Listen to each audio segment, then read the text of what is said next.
Ok, après avoir fini l'échauffement articulaire, nous allons faire une routine d'entraînement avec les mouvements de base, les 7 mouvements primaires. J'enlève la marche qu'on va pouvoir effectuer dans une séance à part entière, donc il nous reste 6 mouvements primaires. On va isoler, avant de faire ces 6 mouvements globaux, un travail sur les abdominaux, le gainage. Pour moi, c'est hyper important. Trouvez la position neutre de votre bassin en faisant des rétroversions, antéversions de bassin. Puis stabilisez le bassin dans une position neutre. Autograndissez-vous avec la nuque longue, les épaules basses. Ok, à partir de là, j'engage légèrement mon périnée. On parle de 40% de contraction au niveau du périnée. Et j'engage mon transverse. Lorsque je souffle, j'affine ma taille, je rentre mon nombril. Lorsque j'inspire, je garde mes abdos serrés et j'ouvre mes côtes sur les côtés. Clavicule et épaules basses. Je souffle encore une fois, je resserre mon transverse, gardez le périnée actif. Puis là, je fais une apnée, une fausse inspiration et j'aspire le haut de mon ventre pendant 4 secondes. Puis j'inspire. Et vous pouvez faire l'opération 10 fois. Expire, engage le transverse, autograndissement. Inspirez, ouvrez les côtes. Toujours l'autograndissement, toujours le transverse actif. Expirez, on remet un coup de collier. Je grandis toujours. Fausse inspiration, apnée. Inspire. Souffle, transverse. Inspire, côte, relâchez bien les épaules. Transverse. Engage le diaphragme.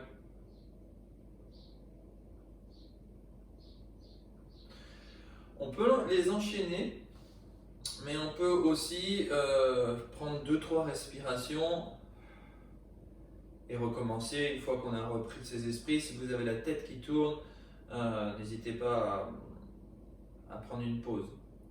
Ok, si vous voulez faire la séance complète, appuyez sur pause, faites 10 fois l'exercice et revenez après.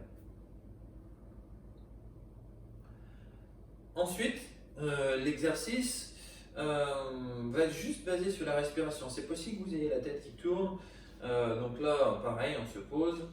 Là, on va juste canaliser son débit d'air. L'objectif, c'est de suivre un tempo. Par exemple, si je parle de 5 secondes, 5 secondes, je souffle pendant 5 secondes, j'inspire pendant 5 secondes. Durant ce tempo, vous devez utiliser votre volume pulmonaire complet. Donc, je vide à fond, j'inspire à fond. Et coller au rythme, c'est-à-dire qu'il ne faut pas respirer pendant 2 secondes et être en apnée pendant 3. Il faut commencer au début du tempo et finir volume pulmonaire complet à la fin du tempo. C'est parti pour 2 secondes, 2 secondes. Expire complètement. Inspire complètement, 2 secondes. 3 secondes, 3 secondes. 3 secondes. Avec le nez. Expire avec l'arrière de la gorge, 4 secondes. Inspire, 4. Complet. 5, 5.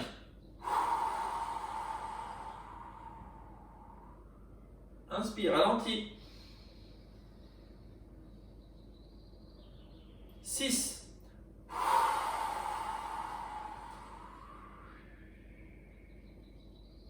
Inspire.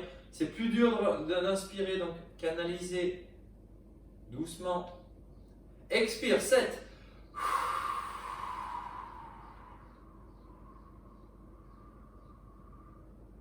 Inspire, 7.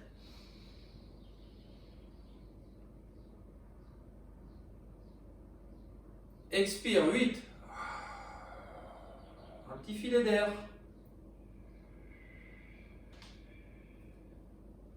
Inspire, filet d'air, 8. Ventre, puis côte. Expire 9. Commencez à souffler avec le ventre. Finissez avec les côtes. Pareil pour l'inspire. Commencez avec le ventre. 1, 2 secondes. 3. Finis avec les côtes. 9. 10, 10 pour finir. Souffle.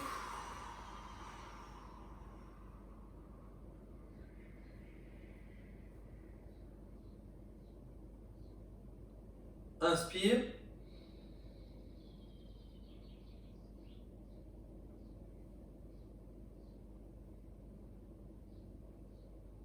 Ok.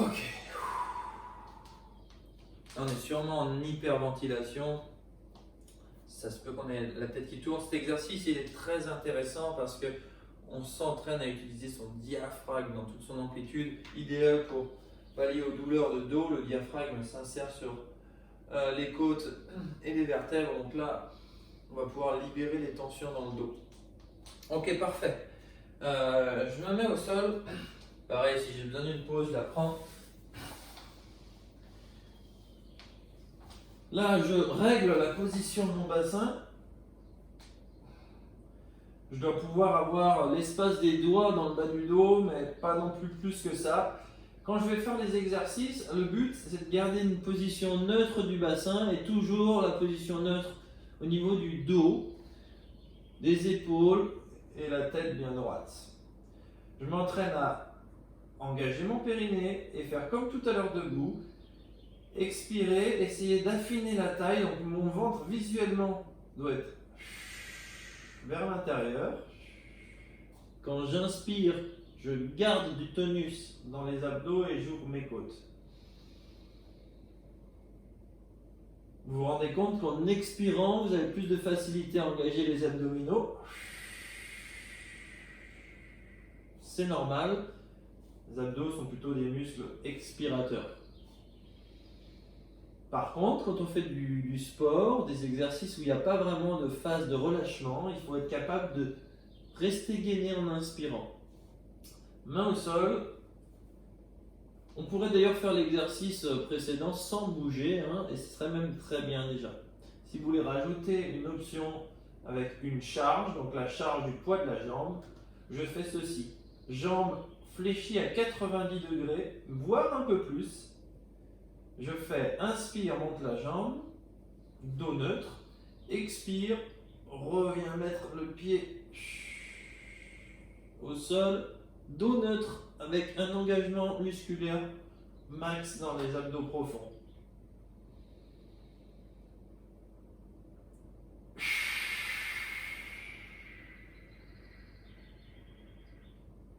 Allez doucement, un tempo à peu près 5-5. 5 secondes.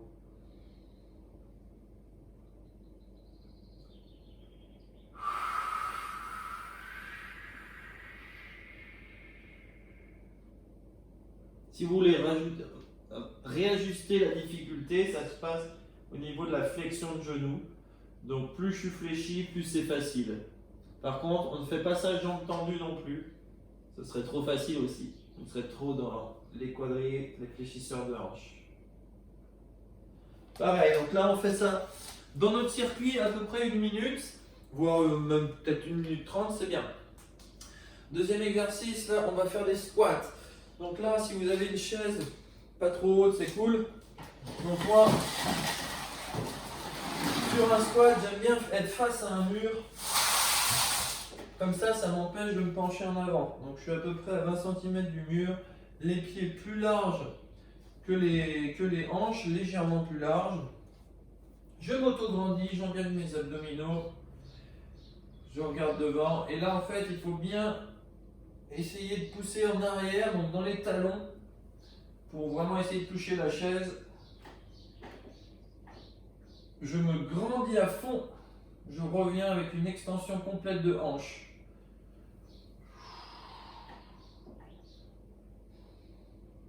Poids de corps, on souffle en descendant. On inspire en montant. Et là, on est parti pour 1 minute environ. Si je me mets de face, donc là, il faut essayer de bien répartir la charge dans le pied et de garder les genoux vers l'extérieur. Les pieds sont ouverts à peu près à 15 degrés. Donc pas complètement parallèles entre eux.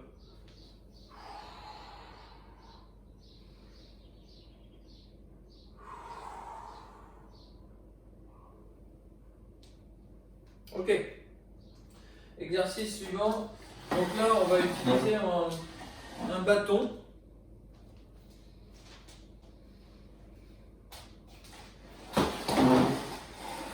Variante pour le squat, c'est le overhead squat. Donc toujours face au mur, toujours la chaise, les mains assez larges sur notre bâton. Le but, c'est que le bâton il reste toujours au-dessus, voire derrière la tête. Non, plutôt derrière la tête, parce que sur un squat, je vais me pencher en avant. Et le but, c'est vraiment que ce bâton, il n'accompagne pas le mouvement du buste. Imaginez que vous avez 100 kg là, au-dessus des bras. Donc l'objectif, ce serait de garder l'aplomb avec les pieds. Là, il y a vraiment une question de souplesse. Si je suis raide avec les ischios, avec le dos, avec les épaules, ça va être impossible à faire. Donc, en amont, il faudra bien s'étirer avant de pouvoir réaliser correctement cet exercice.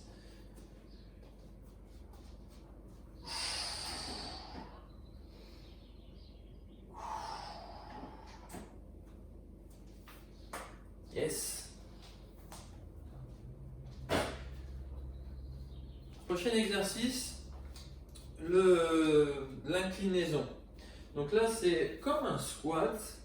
Je fléchis mes jambes, j'incline mon dos. Sauf que sur ce mouvement-là, pour solliciter un peu plus la chaîne postérieure, eh bien, je vais moins fléchir les jambes qu'un squat et je vais plus me pencher en avant. Le bâton ou la barre doit toujours rester très proche des cuisses, donc on frôle, on repasse notre short, nos jambes. Au niveau des pieds, c'est un peu plus serré que pour un squat, pieds, largeur de hanche et parallèle entre eux. Okay, super important, c'est de garder les courbures dans notre dos, autograndissement, placement de la tête. Je souffle en descendant et là je viens, selon ma souplesse, plus ou moins bas, hauteur des tibias, mi-tibia, voire cheville. Dans cheville, c'est un peu bas. Là, c'est pas un soulevé de terre, c'est une inclinaison pour vraiment solliciter la chaîne postérieure.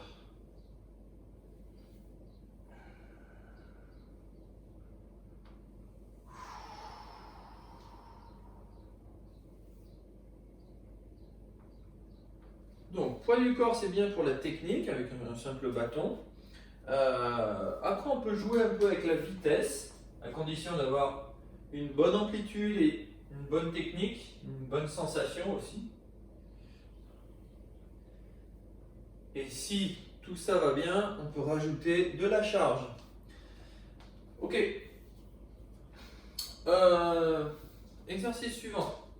Donc là, on va faire un exercice de poussée. Donc, j'aime bien utiliser le TRX pour les personnes qui ont des douleurs au poignet. C'est plus facile d'avoir le poignet dans l'axe avec le TRX, donc les sangles.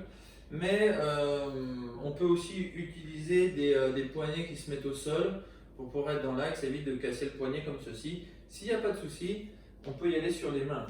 Donc je vais faire une pompe donc, au sol et avec le TRX.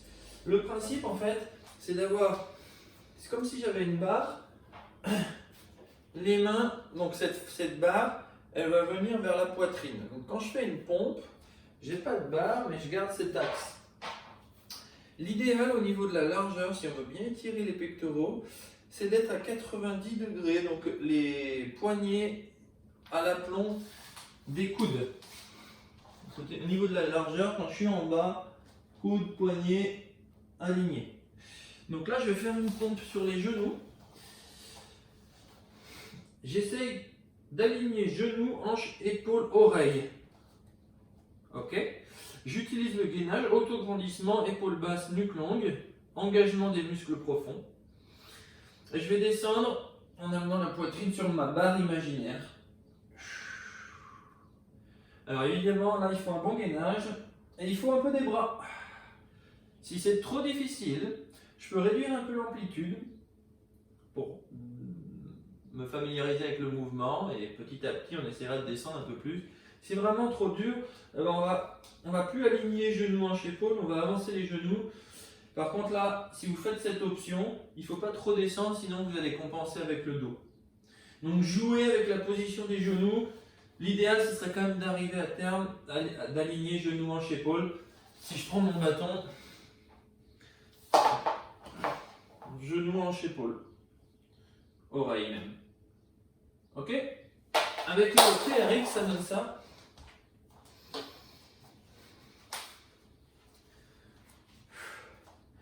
C'est le même principe en fait.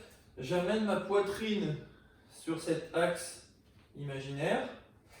Et là en fait, je vais reculer plus ou moins mes pieds pour mettre plus d'angle. Il faut surtout bien garder les coudes à l'aplomb avec les poignets. Ok, dans mon circuit là, il faut faire 1 minute. Jouer avec l'intensité. Maintenant on passe au tirage.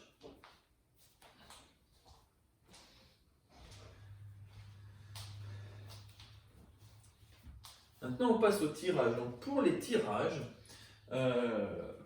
il y a plusieurs possibilités, plusieurs exercices qui vont être différents les uns des autres pour muscler les chaînes postérieures. Donc le dos et ainsi aussi les biceps. Pour le tirage, donc si vous avez un élastique, ce ne sera pas exactement les mêmes résultats, les exercices sont différents, mais disons qu'on rentre dans la même catégorie, un mouvement je tire. Donc là en fait si j'ai un élastique je peux faire celui-ci. Donc là les mains très larges, d'ailleurs plus ou moins larges pour régler l'intensité, on place bien son corps, on a les épaules basses, et là je vais viser la poitrine. Donc je vais tirer simplement. Là, vous allez me dire, très très simple, entraînez-vous à baisser les épaules. Et en même temps, là, je vais tirer sur les côtés. Alors, pour le coup, on muscle aussi les triceps.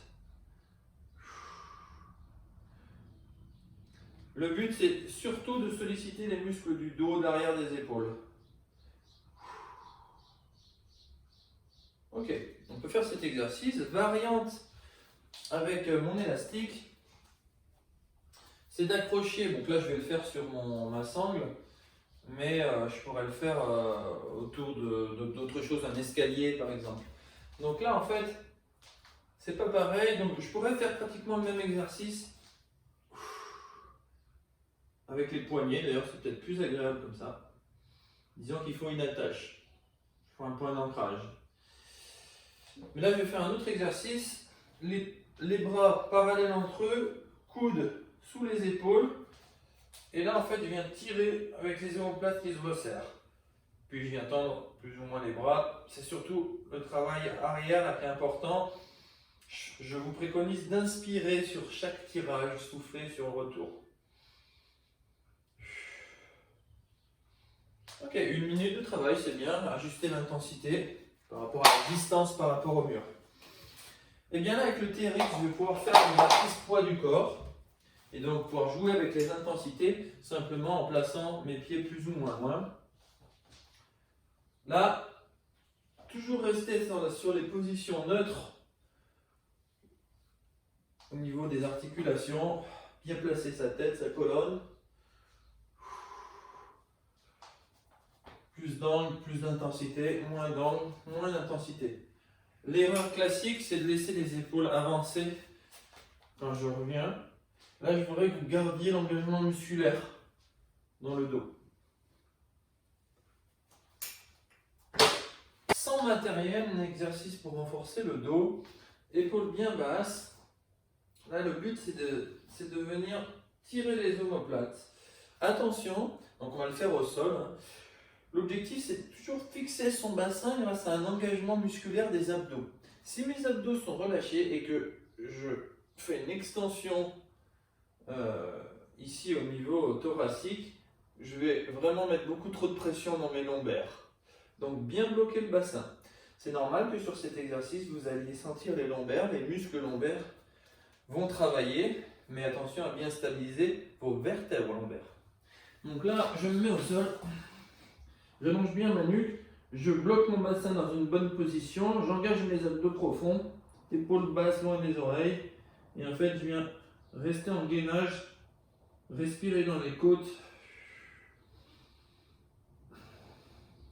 verrouiller la partie lombaire et étirer la partie thoracique cervicale. Alors, je peux le faire en mouvement. Attention à bien garder le gainage. Inspirez sur la montée. Option, main sous le front.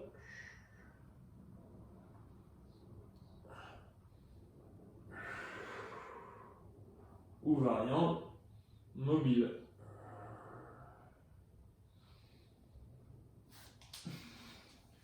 Une minute, c'est cool aussi. Ok, mouvement d'enjambée ou fente. Donc là, en fait, le principe, c'est de garder les pieds parallèles entre eux, comme si on traçait deux lignes. Les pieds, hop, restent sur ces lignes.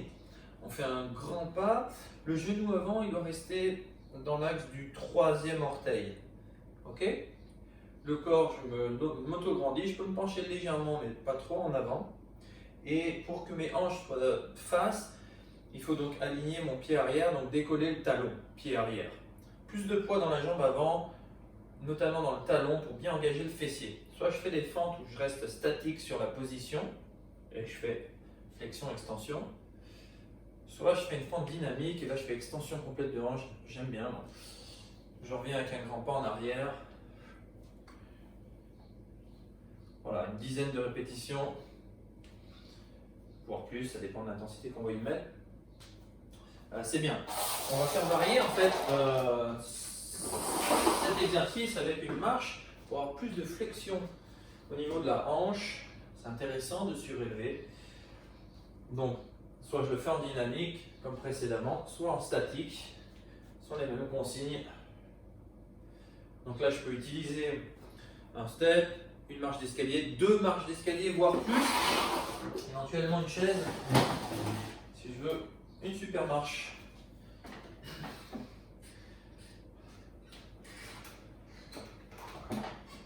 Donc là, si on a une grosse marche, on va rester sur le mouvement dynamique uniquement, parce que sinon on va vraiment être trop limité sur le mouvement statique. Voilà pour les exercices de fente, évidemment faire les deux côtés. Maintenant, tout ce qui est rotation. Il faut savoir que en fait, les lombaires ne sont pas faites pour tourner, donc une rotation va se faire au niveau thoracique. Ok, alors il faut être vigilant sur les rotations. Il y a beaucoup de problèmes de dos qui viennent aussi sur des rotations.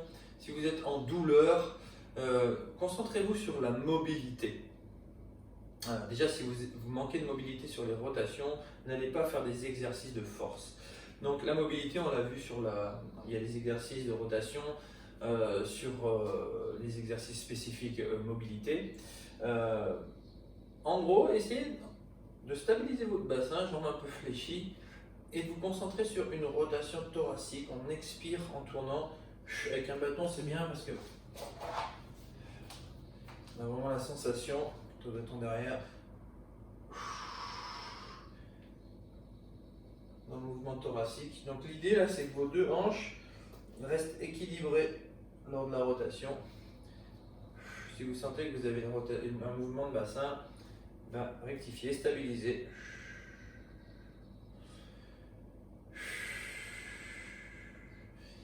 Si on se sent bien et que vous rajoutez de la charge, on peut faire cet exercice. Donc là, il faut un point d'ancrage. Être perpendiculaire au point d'ancrage. Et là, en fait, bien se gainer. On twist uniquement au niveau thoracique et j'expire, je reviens face. Ça sollicitera un peu les épaules, mais gardez les basses et créez du mouvement dans le thorax. Bien garder les hanches face. Évitez le mouvement de bassin. Évidemment des deux côtés.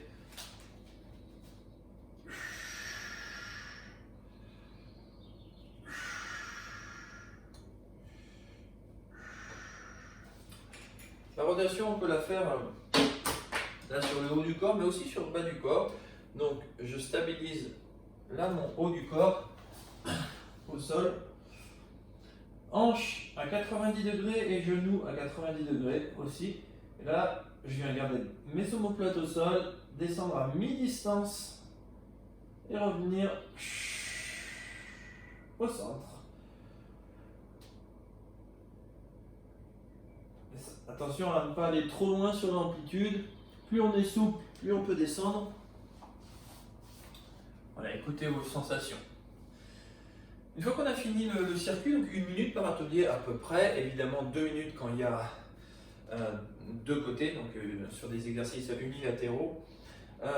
On peut faire un petit étirement quadriceps, donc talons-fesses, ischio, dos bien droit, on s'incline, et éventuellement épaules, par exemple celui-ci. Mais je vous invite à accentuer le travail sur les zones qui sont un peu plus raides chez vous.